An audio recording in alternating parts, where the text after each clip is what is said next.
nós esperamos que também da justiça. Hoje, aqui nesse plenário, nós vamos reabrir algumas feridas e lavar também essas feridas, porque isso é justiça de transição. Para falar da execução de Onofre Pinto, de José Lavecchia, de Daniel de Carvalho, de Joel de Carvalho, de Daniel de Carvalho e do Henrique Rúdia e Victor Ramos, 6 militantes da resistência democrática à ditadura, para falar deles e para falar sobre o desaparecimento deles, que é o tema desse bloco, é preciso contextualizar alguma coisa. É preciso fazer uma pequena e sucinta contextualização de onde que eu entro nessa história toda. Eu fui preso em 1969, aqui no Paraná, exatamente no oeste do Paraná, em Cascavel. Depois de passar pelos centros de tortura do Batalhão de Fronteiras, do quartel do Exército, na Praça Rui Barbosa, em Curitiba, no DOPS de Curitiba, e pelo Centro de Informações da Marinha, na Praça Mauá e na Ilha das Cobras, Ilha das Flores, fui mandado para a Ilha Grande, lá na Baía de Angra dos Reis.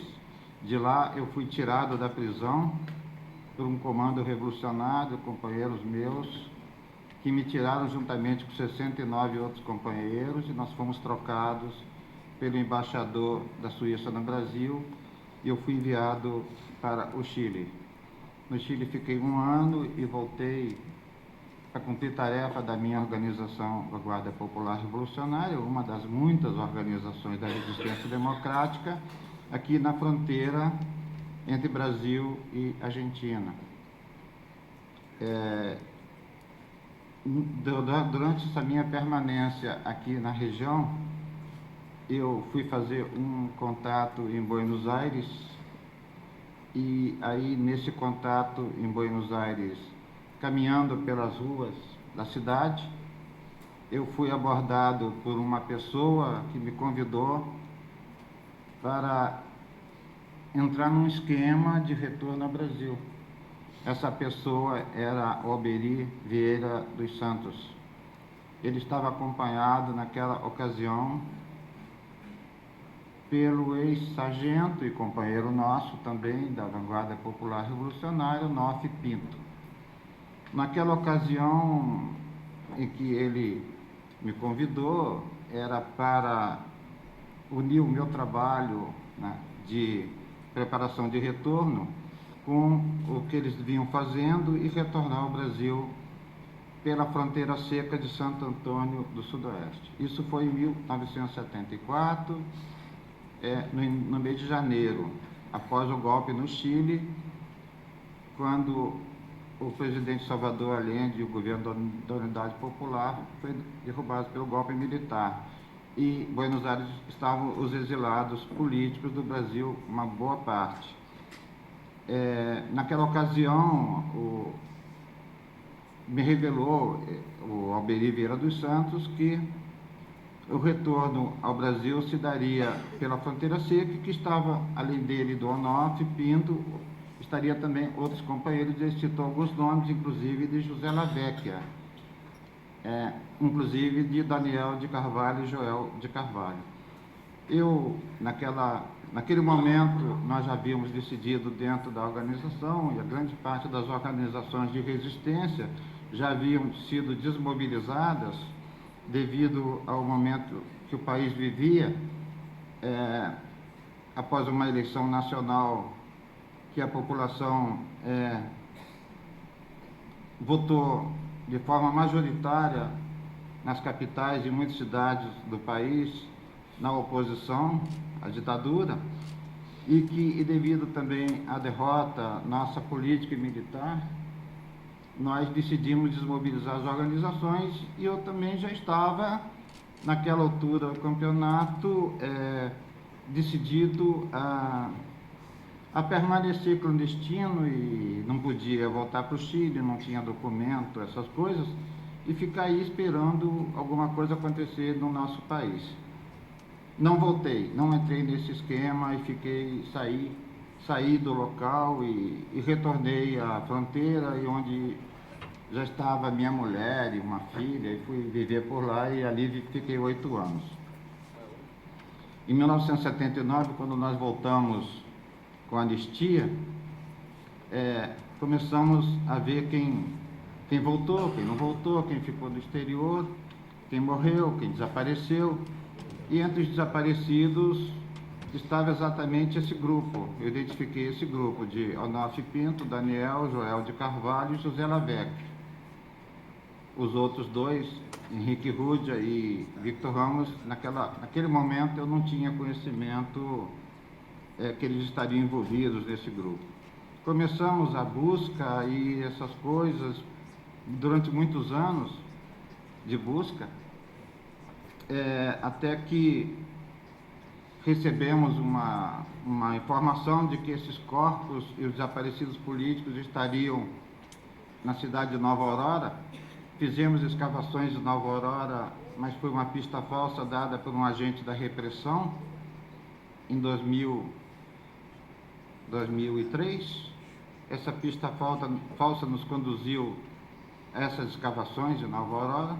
Ali Alberto Fávero, que acompanhou naquela ocasião, até que eu fui designado pela Comissão dos Mortos e Desaparecidos a buscar pistas e fazer pesquisa nos arquivos da Polícia Federal.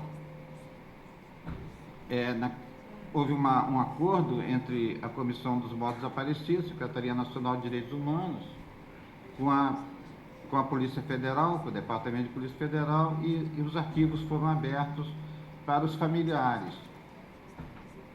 Eu fui designado para fazer essa pesquisa no arquivo aqui de Foz do Iguaçu e Curitiba. Entrei no arquivo de Foz do Iguaçu, que é um arquivo inteiro, intacto. Um dos arquivos mais completos da ditadura estava ali na Avenida Jorge Schimmelfeng. Hoje a Polícia Federal mudou de local, e ali eu fui buscar pistas que me levassem aos companheiros desaparecidos. Pesquisando e revirando documentos, chegamos a algumas informações importantes. E entre as informações importantes que eu encontrei, apareceu o nome de uma pessoa que provavelmente estaria envolvido no desaparecimento. Continuamos com as pesquisas, estou fazendo assim de forma bem rápida para chegar na chacina. Fizemos, eu fui atrás, e aí devo muito ao Adão Almeida. Adão Almeida, naquela ocasião, era agente da Polícia Federal aqui de Foz do Iguaçu, e foi fundamental a colaboração do Almeida nas pesquisas de Nova Aurora e outras pesquisas mais, que eu vou relatar aqui para frente. Esse nome eu encontrei posteriormente como um agente da Polícia Civil aqui de Foz do Iguaçu, lotado na 6ª Subdivisão Policial de Foz do Iguaçu, e que também foi nomeado motorista do Ministério da Marinha em 1982, naquele período de transição, quando muitos agentes da repressão foram nomeados para cargos importantes nos 3 ministérios militares, e muitos foram nomeados para Itaipu binacional. Otávio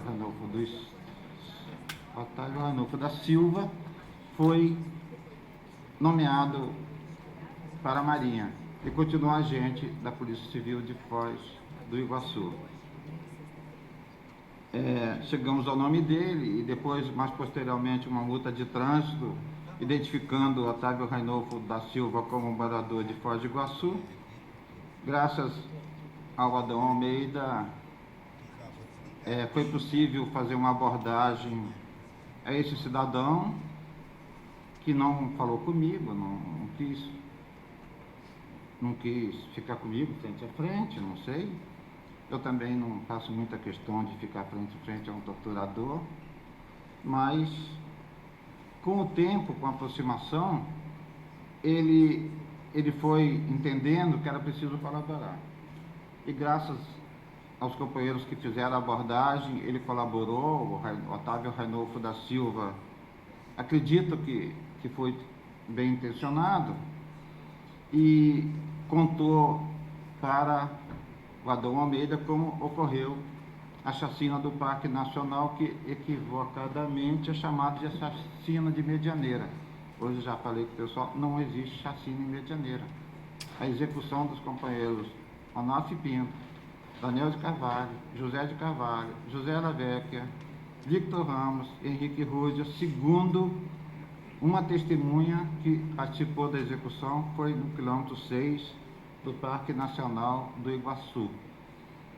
E essa testemunha contou com detalhes, muitos detalhes, como ocorreu essa execução. Foi aí que nós ficamos sabendo que, além daqueles 4, havia mais 2 companheiros que foram atraídos para essa chacina. Eles estavam exilados em Buenos Aires e foram conduzidos pela fronteira seca de Santo Antônio do Sudoeste, conduzidos a um outro local, ficaram ali, depois eles foram conduzidos ao Parque Nacional e ali executados a sangue frio. Eles estavam desarmados. Onofre Pinto, que foi um dos fundadores da Vanguarda Popular Revolucionária, foi conduzido até Foz do Iguaçu, segundo a testemunha, levado para uma casa, um hotel de trânsito, que antes, algum tempo atrás, existia aí próximo à Praça Almirante Tamandaré, a Capitania dos Portos aqui da Marinha de Foz do Iguaçu, e ali foi torturado e depois de 1 dia, 2, executado, e o seu corpo foi jogado, digamos, no braço forte do Rio São Francisco, em Santa Helena. Hoje essa região está coberta pelo Lago de Itaipu. Nós fizemos algumas buscas no local. Esse seria o local onde estão os desaparecidos. Aqui nesse local, segundo a testemunha, está o Daniel, o Joel de Carvalho, está o Henrique Rúdia, o Victor Ramos, e esses 5 companheiros estariam no Parque Nacional do Iguaçu, no quilômetro 6. Fizemos algumas escavações e até agora não encontramos os 5 companheiros. Essa audiência, ela tem como objetivo principal seria ouvir a testemunha principal. Eu não sei por que não veio. Peço à doutora Rosa que nos diga por que não veio Otávio Rainolfo da Silva. Ele deveria estar aqui hoje para testemunhar, porque ele é funcionário público e ele teve boa intenção durante todo esse período. Ele contou com os mínimos detalhes como ocorreu essa execução. Ele diz que não participou diretamente, que ele só conduziu e não sabe os detalhes finais. Então ele deveria estar hoje aqui para continuar colaborando, porque o que se trata aqui hoje de um resgate da memória, em busca de resgate da memória. É uma parte da história do nosso país que nós temos que conhecer. E o Rainolfo seria uma pessoa importante para colaborar. E é importante também porque os familiares querem saber os detalhes. Aqui está a Lilian Rúdia. Ela quer saber o que aconteceu com o Henrique. O que passou com o Henrique e onde está o Henrique. Não é isso, Lilian? E o Rainolfo poderia hoje colaborar e não veio. Então, não sei por que, doutora Rosa, nos diga aí. Agradeço a vocês por me ouvir e, na sequência, eu fico à disposição para alguma pergunta.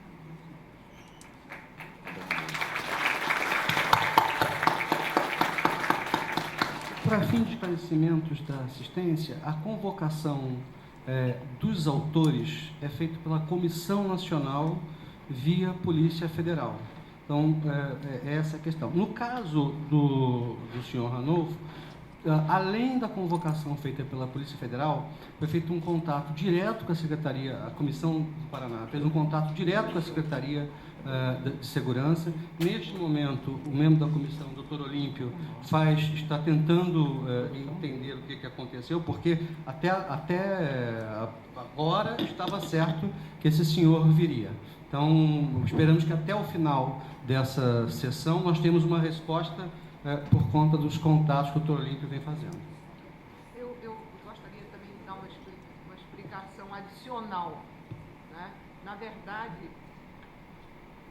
verdade, por que é que a Comissão Nacional acompanha pelo interesse em esclarecer, em trabalhar junto com as comissões estaduais, da verdade, mas ela também tem o poder, pela lei que a criou, de convocar, se for convocado algum repressor, algum perpetrador de violência, algum torturador, algum violador que não aceite a convocação, porque nós não convidamos, nós convocamos.